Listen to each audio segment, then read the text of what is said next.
Welcome to Simply Sarah. I am Sarah Stockham, your host, and I am so glad that you are here with us, watching, listening in, with your heart open, ready to hear incredible tools, tips, techniques, ways of being able to move forward in different places, different things. I'm super excited for our sponsors, for Glass Arts Collective, for their continued encouragement. And today we're going to be having a conversation that I've been wanting to have for a long time.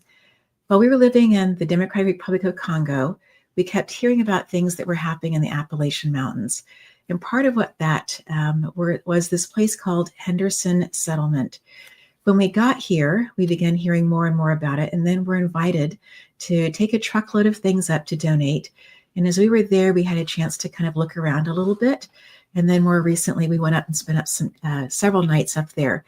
And so John is the executive director, John Newman is, of Henderson Settlement. And John, it is a delight to have this conversation with you today. Thank you so much for carving precious time out of your incredibly busy schedule. And thank you, Sarah.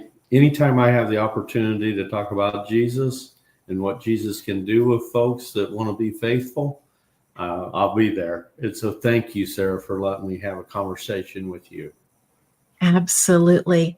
Tell us a little bit the history about Henderson Settlement. I'm going to back up just for a second to say that education has been a huge part of this, but it was so that people could learn spiritual truths as well. So go ahead and give us a little bit of the history about this Appalachian, beautiful, sweet place that was completely cut off from the world and what happened when Mr. Frakes showed up. Absolutely. Well, exactly 100 years ago, this upcoming year, it'll be our centennial. There was a pastor from Indiana that had a heart and a belief that he was supposed to come to the Appalachians. And he was assigned about 22 miles from here in a place called Pineville, Kentucky. And he had heard about this area that at the time was called South America. It was so remote. And he had a heart drawing to this place, wanted to start a school and a church. And so he met some of the local folks and got a rapport with them and kept coming into the community he would ride a coal train for 15 miles and then come in by horse or walk in the last 6 or 7 miles. And so as he built this rapport, there was an individual or two that caught this same vision of starting a school and a church. And so Henderson Settlement in its infancy was born out of this need that there was no formal education or any churches of any size or attendance in this community. And it was so remote. And so it was neat. And I got to share, Sarah, an untold story that's very seldom mentioned. There was this young lady that had the same calling that Pastor Frakes did. And no one very seldom speaks about this, but can you imagine 1925, this lady came into this community by herself and told Hiram that the Lord had told her to be a teacher for him in this community. It is unreal and unfathomable. But if you look at the history in the Appalachians, there was a lot of ladies that came in here and started schools and became the deaconess and became the principal. And a lot of those schools have developed into like what we are today in different forms of ministry. Some of them are Christian colleges. Yes. And it's just phenomenal what started out of 100 years ago, this pastor that was actually at the courthouse at a murder trial of all things, and the judge telling the jury that you folks just need to go back to South America if you're not gonna find this man guilty and take care of your own. And so Hiram came here, and what we were originally was a boarding school. We were a self-sustaining community. The kids lived here 9 and 10 months out of the year, because whether they lived a mile away or 11 miles away, they could not transport. And so we were actually a school until 1976, when this community consolidated into a school district. And so their transformation, trying to be obedient to God, while we're still not officially the school, we still take our staff into the school. We still have after school. There's children here in our at our facility 5 days a week, participating in one form of ministry or not. But now it has turned, Sarah, into there's 22 spokes in the wheel, is what I like to describe, of different kind of ministries that take place at Henderson Settlement. And we serve about a 20-mile radius. We're in parts of 5 different counties, 3 counties in Kentucky and 2 counties in Tennessee. And if you looked at a map, we're all that rural area between Williamsburg and Middlesboro and Pineville. We're that area that's in the Appalachians. And it's just phenomenal. God continues to call us out and show us what we need to be doing if we would be obedient and listen.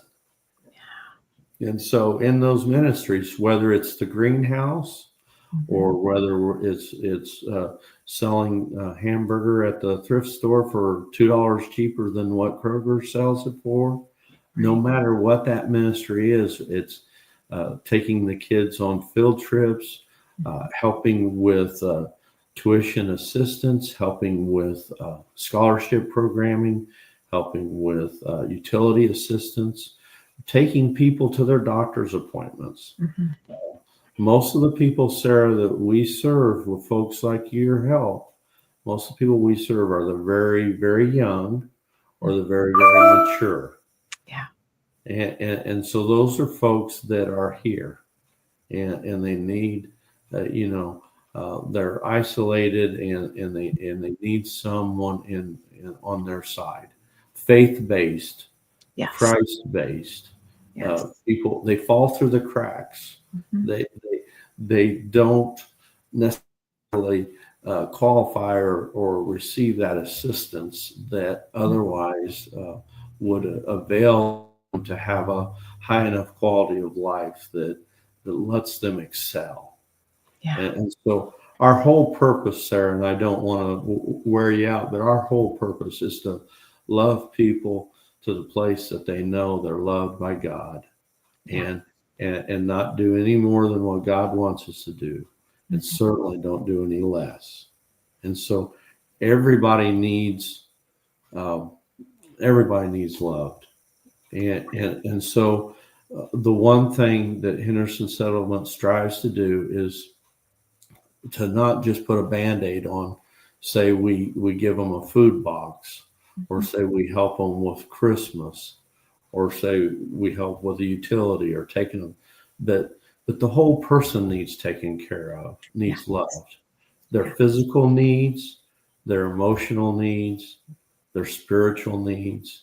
To do just one thing of that and not care about the eternal significance of letting them know that they're loved by Jesus Christ is not doing what we're called. And so Henderson Settlement has came to that place in this community that cares about the whole person. And the beauty of that is, whether you're 8 or 98, you can help in that cause. Whether you're working in the thrift store or the food pantry or the greenhouse, or any one of the ministries that take place in the youth groups, the senior care, we have food preparation, we have meals delivered. There's something for someone. I was told a long time ago that God will, give you the desires of your heart scripturally, Trust in the Lord with all your heart and lean not on your own understanding. In all your ways acknowledge him, and he will make your paths.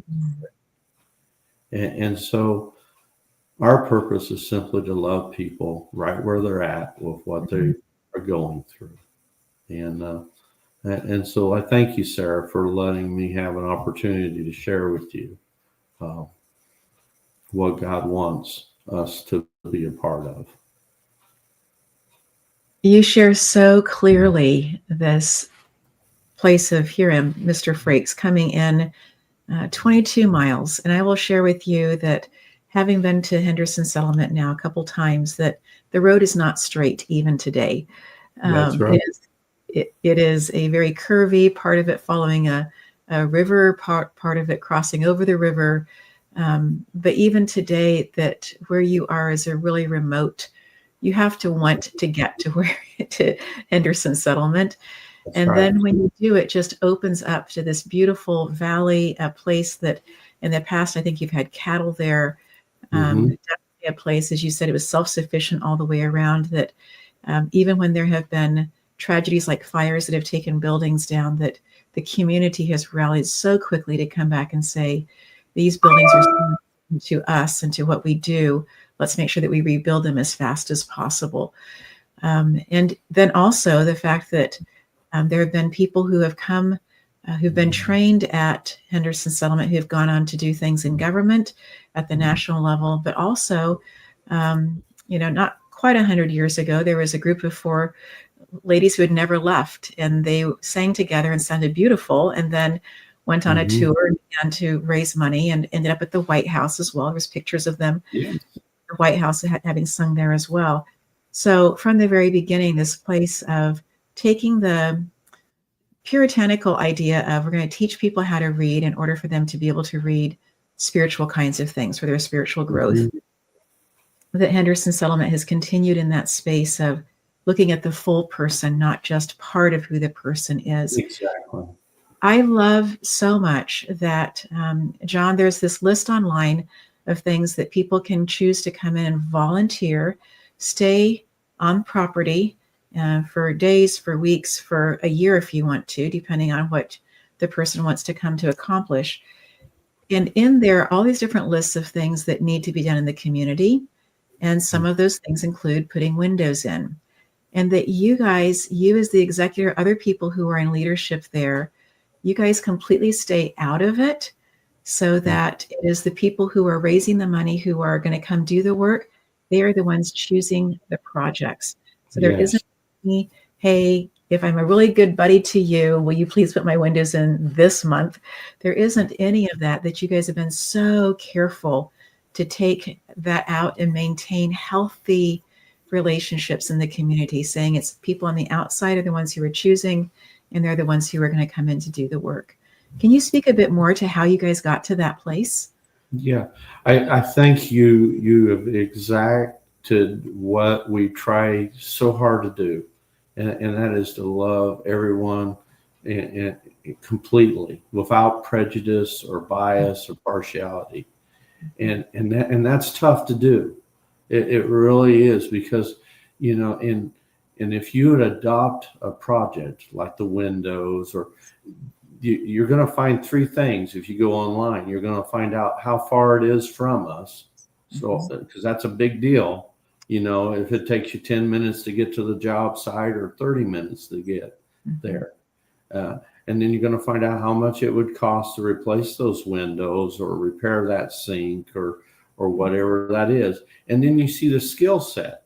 So, okay, we don't want to adopt a job that puts all of us on the roof because we don't like heights. The skill set.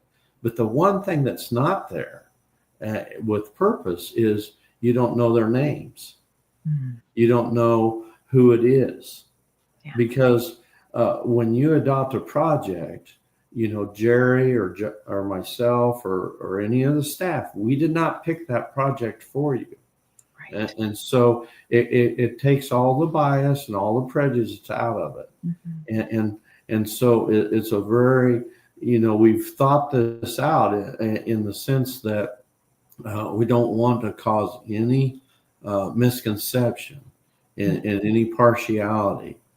And so it really does work to serve people in a fair way. And so I really believe it's anointed because people come in with faithfulness, with the gifts that they have, and we as stewards are responsible to minister to you, the minister. You're doing ministry. You're doing the one sitting on the porch with the folks when their roof's getting repaired. You're doing the visitation. You're doing the encouragement. And what I love about this, Sarah, is so oftentimes I had a lady just the other day tell me, she says, I came down here to minister and to preach and to share with the love of Jesus. I'm sorry. And the next thing I know, she's been preaching to me all week on the porch. I haven't had the opportunity to tell her how much Jesus loves her. She's been telling me all week. And so it's so good when it's a shared, relationship. That's what really happens. People talk about, well, I got this done or I got that done. What really matters is the eternal significance, the relationship and bringing Christ into that relationship. That's what's really cool. I mean, it is so wonderful. And the reason why it's anointed and the reason why it works is that there is no preconceived notion of just how it has to look. Well, it's bringing people that have a heart to love to a people that have a need to be loved. Yes. And that's what really happens, windows get replaced, doors get repaired, siding gets put on, physical happenings take place. But what really, the transformation is really the hearts. Yes. And Sarah, that you can't outgive God. Right. Whenever you come with obedient heart, you always get so much more than what you can ever give. And God is just, and I don't want this to sound wrong. You can edit this if you want, Sarah, but there's only one in this world that I think needs to show, that can show off. And I love to see God show up and show off. Yeah. And I love to praise him when a roof is done and when the people aren't looking at the roof, they're looking into the eyes of one another and loving each other. That's awesome. Yes. And I got the best seat in the house. I mean, to be able to see people just, no matter what their gifts are, all God asks is to hear his voice and follow him. And if we'll follow Jesus, he'll put you on the right porch, whether it's in Ohio or Kentucky or Indiana, or maybe in your kitchens at your table. He'll put you in the right place as long as you're obedient, and as long as you're being willing. And we're just so blessed to have a history of people wanting to serve. And if you're willing to serve, God will always serve you a portion that's more than enough for you and everybody around you. And that's what Henderson Settlement's for, is to serve the servers. And it's really a good place to be. John, you also have huge contributions that come in from international companies, from national companies. How has Henderson Settlement created those connections? Obviously, there is a huge amount that is of evidence to show what you are doing with the things that are donated. But how did you create those relationships? Well, it's one person at a time, one individual at a time. And really it is it's the church relationships, it's the community relationships, it's the family relationships. It's all privately, we get very few grants. Being a Christ-centered ministry, there's very few that we qualify for, and so we completely rely in faith on people that individually want to help. And we've been so fortunate that, and I really do believe, he owns the cattle on 1,000 hills. He is the one. And so every day you just step out in faith and just rely on him. And whether somebody gives $1 or $10, we're just so grateful for everything that the Lord, and I think it's important, everything that the Lord allows us to participate in sharing. And if we're not good stewards, it's like sometimes, Sarah, people will say, well, why do you have so many different oars in the water, or so many different ministries? God's a big God. And I really believe that if we're not supposed to be doing any more farming, he's big enough to say, you guys don't need no cows. You know what I'm saying? Yes. And so it's one of those things that he always provides. He's always there, as long as we're listening, and as long as we are faithful. And a word that doesn't like to be used in this world is obedient. And that has to happen. And I think Hiram was obedient. Pastor Hiram was obedient. I certainly believe that Bella was obedient. I certainly believe that those first folks, up until today, we are the second largest employer in a 15-mile radius, and that can be looked at a couple different ways, but we have a responsibility. That's a big ministry to make sure that we are being faithful and using what God is providing in a way that honors him and that is recognizing his purpose in every one of our lives. And I'm just so grateful to watch him show up and show off. And he alone, he is the way, the truth, and the life. And Jesus is the only way. And we just want to make sure that every child, every adult knows that they're loved. And it's a good place. It's a really good place to be. John, you spoke about obedience. I think there might be a step prior to that of being able to hear. If I think about myself as a child, my parents say, and then, I had choices, sometimes with consequences, positive ones as well, to choose to obey.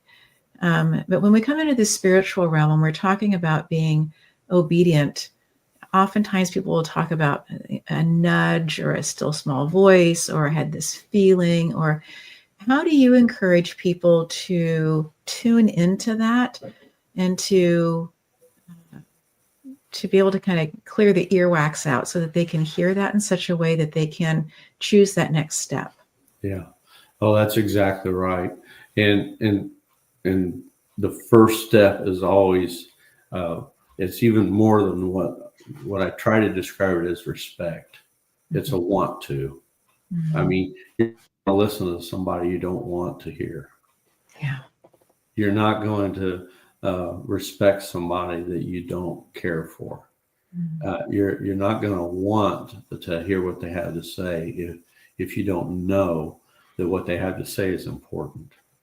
And so every part of that obedience has to come first with, because it's a two-way relationship. That's the difference between us and the rocks and the trees and all of his other creation is that he gave us free will. He gave us that ability to look to him. And over and over in the scriptures, Sarah, it says, look to him, look for him, want from him. And without that desire, without that earnest hunger, without that thirst, without that want to, not just from our eyes, but from our heart, to have that relationship, you know, and that earnest hunger, you know, that I feel so sad for people that don't hunger, that don't thirst, that don't want to, you know, and you know, people will always be amazed when they come here. They'll say, man, the faith, the earnestness, the heart of the folks they meet down here, they're so real, they're so genuine. I hear those words, you know, and it's like, because they're authentic. They know what's important, and the scripture speaks about that. You know, it's so much better for a man to know, you know, what is truly important, and so I just hope that we continue to have that humbleness. And I'll tell you another thing, Sarah, that really gets me, and for my personal life and what I see here, you know, without that reverence, I talked about that respect, without that fear, without that realization that he is holy, you know, without that, we're never looking, are we? We're never really searching. We're never really hungering. And I think that's the one thing that's lost, Sarah, in this world is that respect, that holy fear, that reverence of who God is. And most of the folks I meet down here understand that. They have that reverence, and not just the local folks, but the staff, and then the work campers that come here. You know, they understand that respect. Wouldn't this world be so much better if people truly respected not only their God, but their family, their parents, their customers, their employees, and so I think it starts with that true reverence and respect. I think the world would be such a much better place if we did that. We're going to take a quick commercial break. We will be right back. I agree with what John is saying about that space of respecting, that space of awe, the space of wonder, being curious, being open to that. Glass Arts Collective is doing something so fun and amazing. Believing that all of us are creative, they are opening up their Instagram page for people who are creating things to be able to post those things there. I also believe that you are creative, and I'm super excited about this opportunity to be supporting Glass Arts Collective. They are amazing. So glad that you are here listening to this conversation with John about Henderson Settlement, about this space of beauty, this space that was so remote, and yet people had this heart to come in and to start sharing, to start educating, to start building a school. Very much like what you may have seen in Little House on the Prairie idea, that one building was used for education, it was used for spiritual services, it was used for community things as well, before they began building others as well. And so in this conversation with John, I so appreciate you taking the time to help us understand. When people come in, I don't know if they come in on Saturdays or Sunday afternoons, if they're going to come in, typically what's the day and what's the schedule? Because yes, out during the day, you're out and you're building or repairing or working, but there are things that are happening for the people who choose to come and work that's there for them to be receiving as well. So what does that schedule look like? Yeah, ideally, it is a weekly schedule that starts on Sunday. People come in. I love to hear the stories of folks having a a send off at church, a prayer session with the pastor and the rest of the congregation, because it's so important that, not everyone is called to take the physical trip. There are so many people, that are doing so much stuff behind the scenes to get those opportunities to minister beyond their doors. And so when that send off happens on Sunday morning, and then they take the afternoon to travel to us, and then Sunday night we do just an orientation. This is where we're at. This is where you're going to be going. This is what where we're going to eat. This is where you're staying, and so then we do that, and then Monday morning we have breakfast. We have devotions every morning with everybody, and then we have the breakfast, and we go to the tool shop. We get the tools that we need to do our projects. If you're doing siding or if you're doing windows or something like that, that stuff's already on the job site for you, and you don't have to bring your favorite hammer. You can, but everything is provided. Except the gumption and the desire. Yeah. And so if you bring the gumption and the desire, then everything is fine. And then you come back for lunch, and then in the evening we'll do presentations. We have bluegrass music one evening. We have worship services that you can attend in chapel. And so there's traditionally Wednesdays is like, not everybody chooses to work all 5 days or 6 days of the week. They might go to see an old coal mine, or they might go to the waterfalls, or they might go trail walking, which we have even on our property. And then Thursday we'll do a worship service, like I say, and Friday and then I'll pray you out and try to suggest on Saturday morning that you stay another week.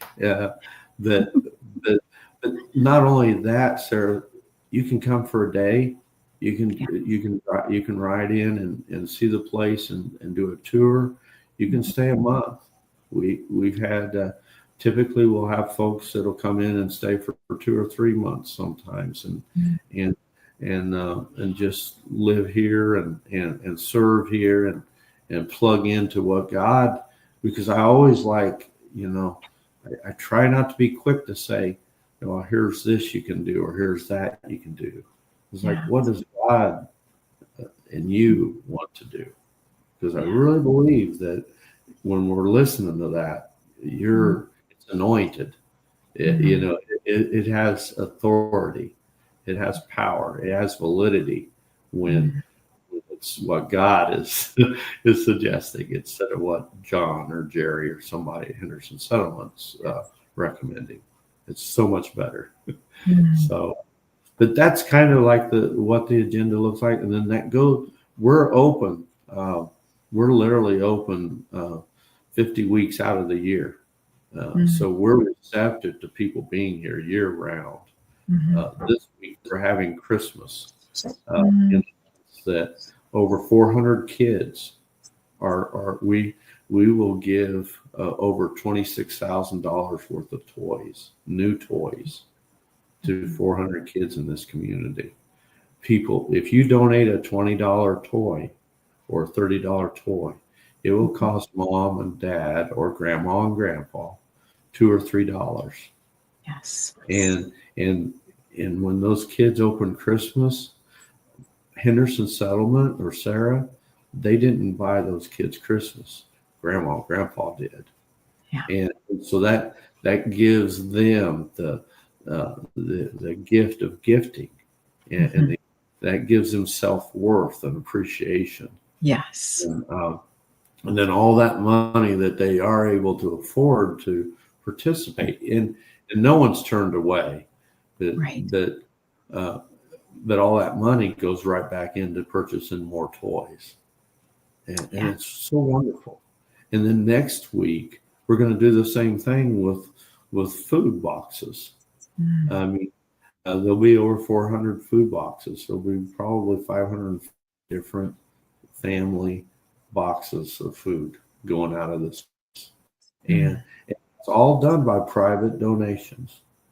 We have a church that brought us 7,000 pounds of flour and to get us through the Christmas. Isn't that awesome? It's amazing. And so it is just, so that's going on. And like I said, it's year round. You can come. And we have a group of ladies that come in and cut hair. They come 3 times a year. Wow. And, that's their ministry. We have a gentleman and his wife and another couple. They come in and repair sewing machines. That's their ministry. We had another lady that came in and did sewing classes. We had a church that taught our ladies how to use eggplant. And, they literally prepared and gave these families food boxes of $10 meals and did cooking classes with these folks. And it was incredible. Everybody has a gift and a talent, I could go on and on, Sarah, that, but it's just being receptive. It's just being obedient.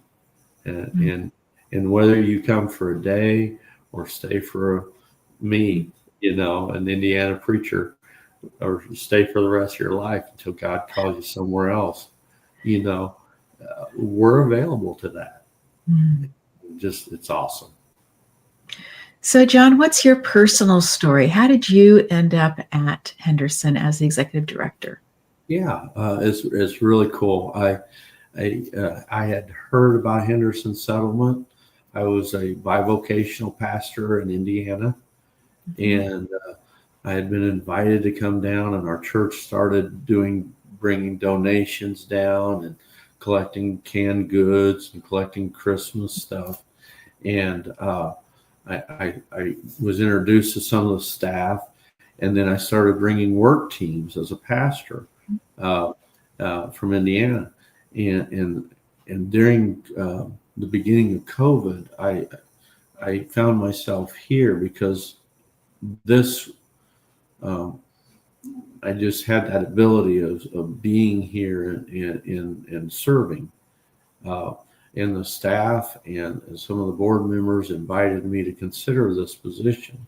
And God had laid it on my heart to be obedient, I hope, and come here.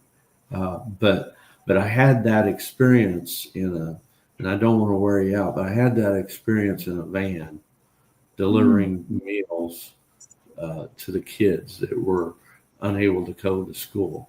Henderson Settlement delivered 15,000 meals during COVID to children. And we would have between 3 and 4 vans a day taking hot lunches and cold breakfasts for the next day. And I pulled up to this house, and Jackie told me that there were 5 girls that lived there. And 4 of those little girls come running out of the house, cute as a button, just like I can see it today. And the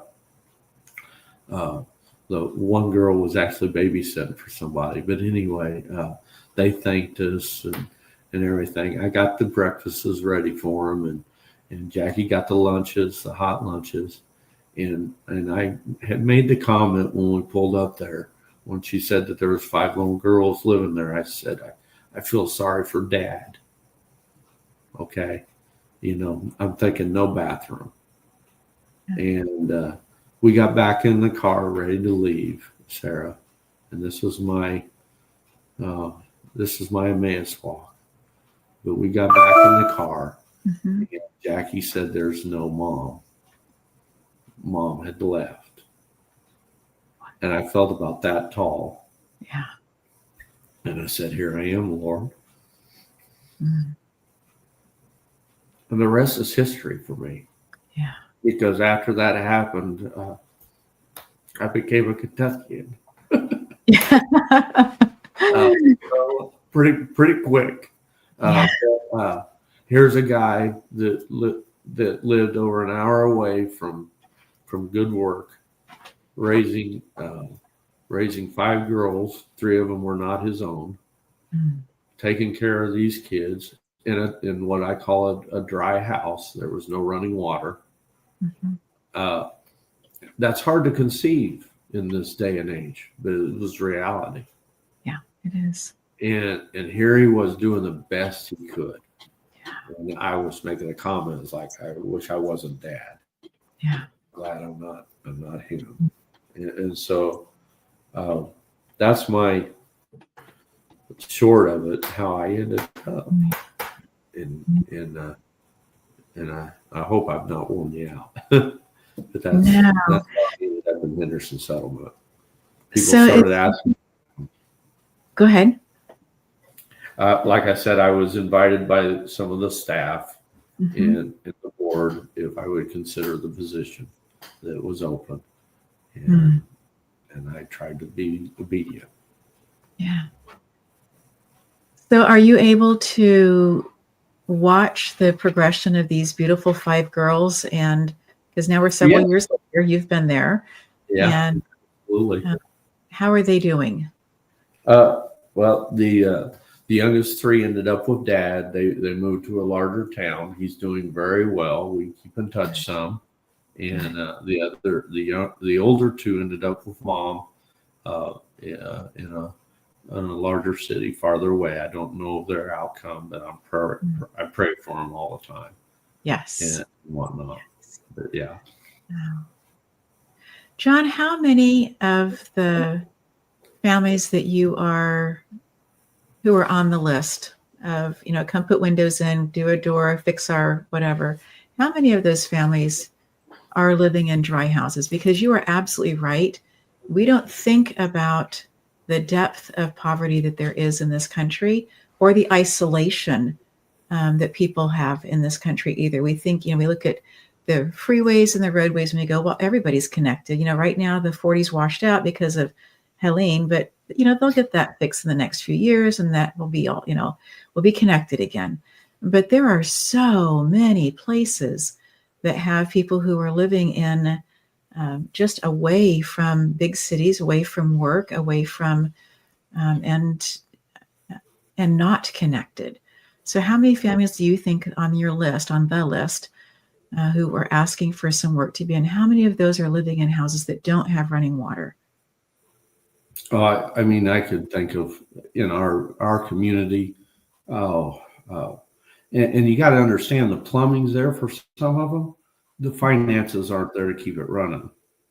Yes. And so, you could easily have a 20, 30, 50 houses that are in that kind of place. And you can do only so much.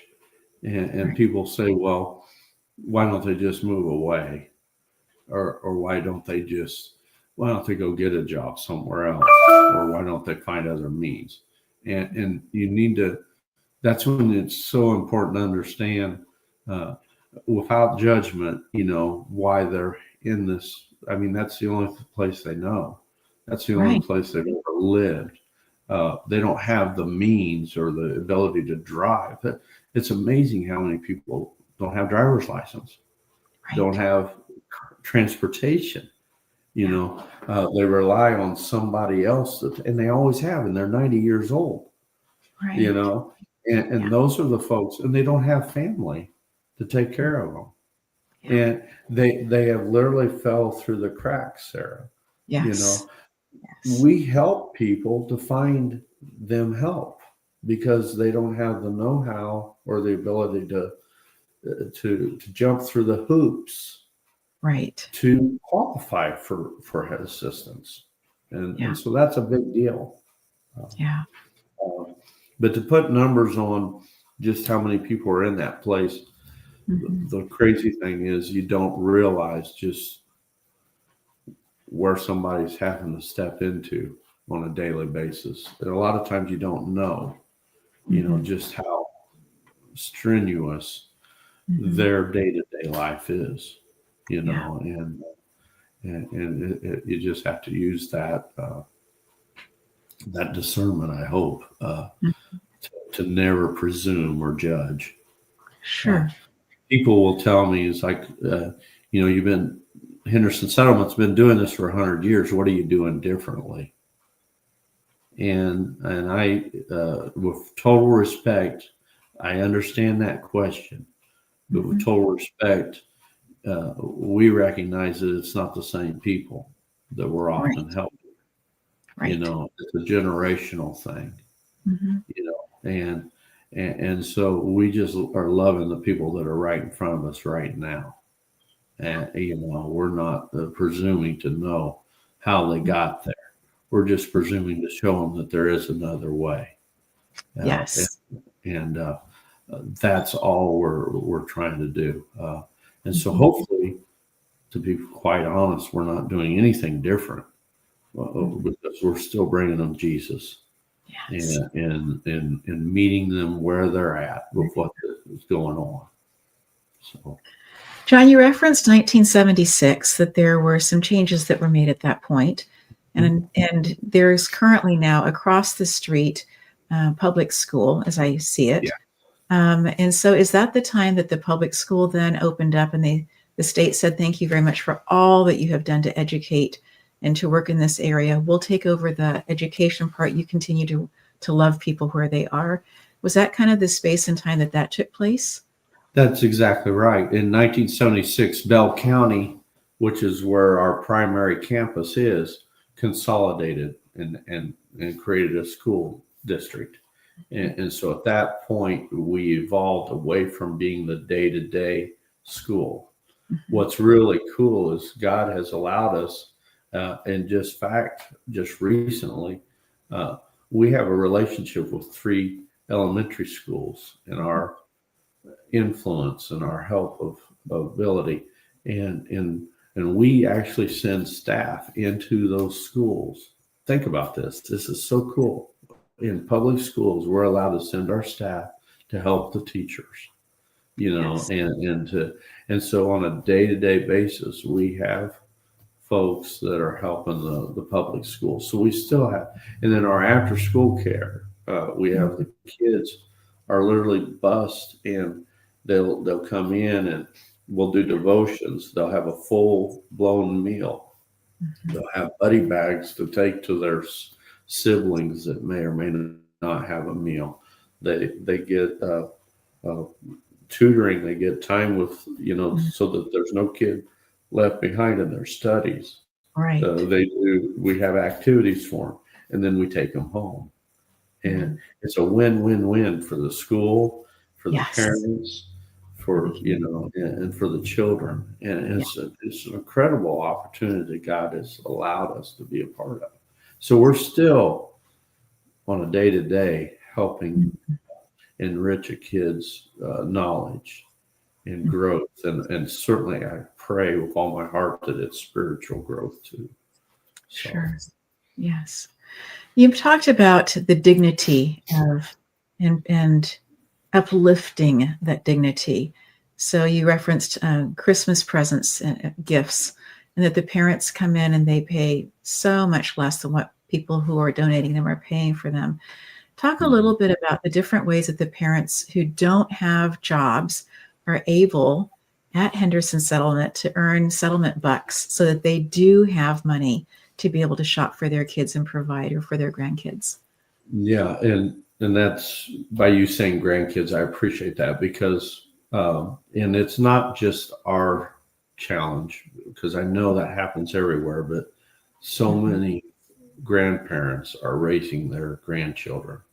Yes.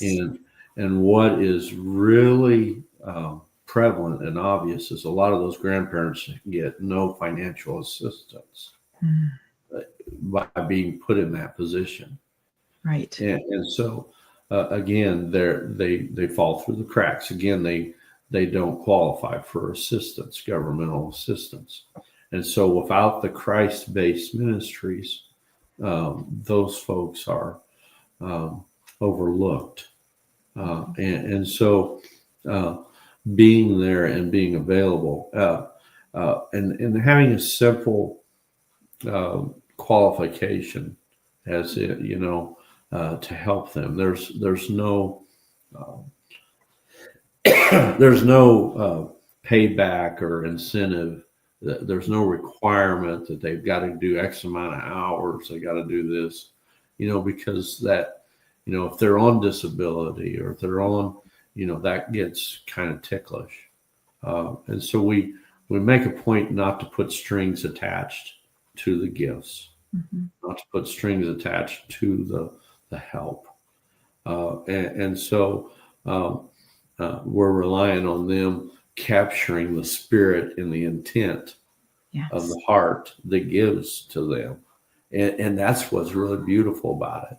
And that's what's really authentic when that happens. There's no payback. There's no other than true heart appreciation. That's what makes it real, and that's what makes it eternal. So we try not to do that because again, it does cause stipulations that I think are man-made and not God blessed. Well, I hope that answers that for you. Yes, and that people can come and, as I understand it, and volunteer if they can, and hearing that they also then earn, I would call them Henderson bucks or settlement bucks or whatever, that they can then use to be able to purchase other things as well. So it's not, there's this understanding that effort is energy, that money is energy, that and that people can choose to give effort and therefore still come away with things that you buy with money. And so honoring that as well, and looking out for those who are on disability, who are disabled, who are not able to, but yet still are trying to raise and encourage the next generation. And how do we do that in a way that is honorable and respectful to their situation? We totally are reliant upon volunteers and upon people listening to that ability to help. And what's really beautiful is not only is it somebody that could be from Virginia or from Tennessee or other states, but we have just a vast amount of people that are local that are helping deliver meals on a day-to-day basis, that are helping to transport people to doctor's appointments, that are helping in the senior program, so without that are making the ice cream, without that, just a plethora of cooperation, it couldn't happen. And, every person is vital. Everyone is necessary.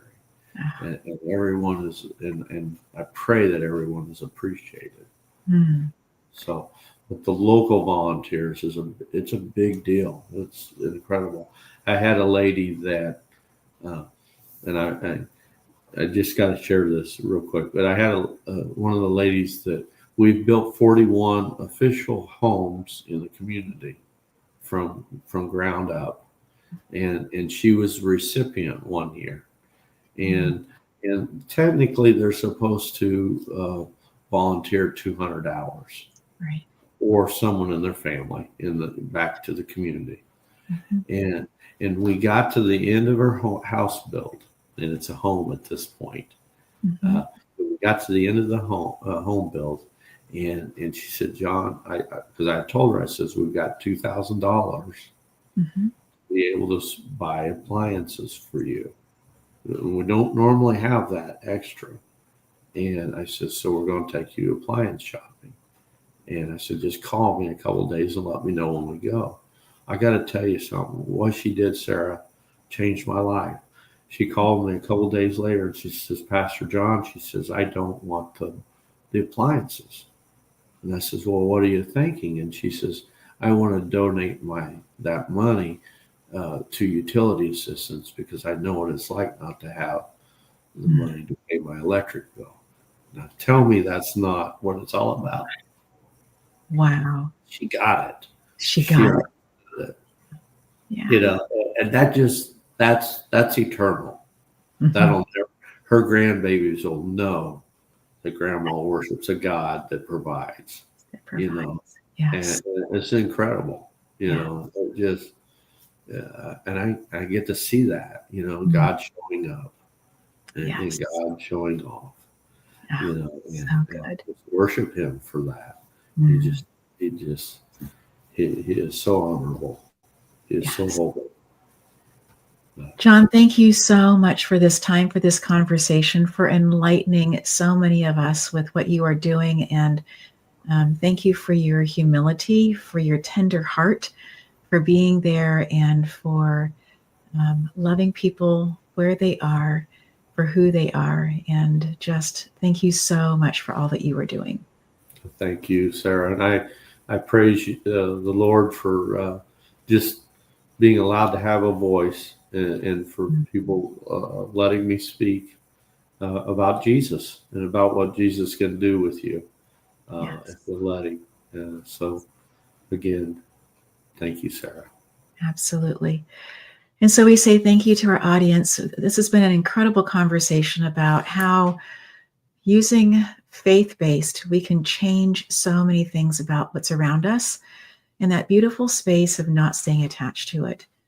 Just allowing the blessing to flow through. I had a conversation with somebody earlier today, and we were talking about the space of giving. One of the things that we can do in our spiritual work is to be donating, to be offering, to be giving. Some people would even call it tithing when it comes to a percentage place.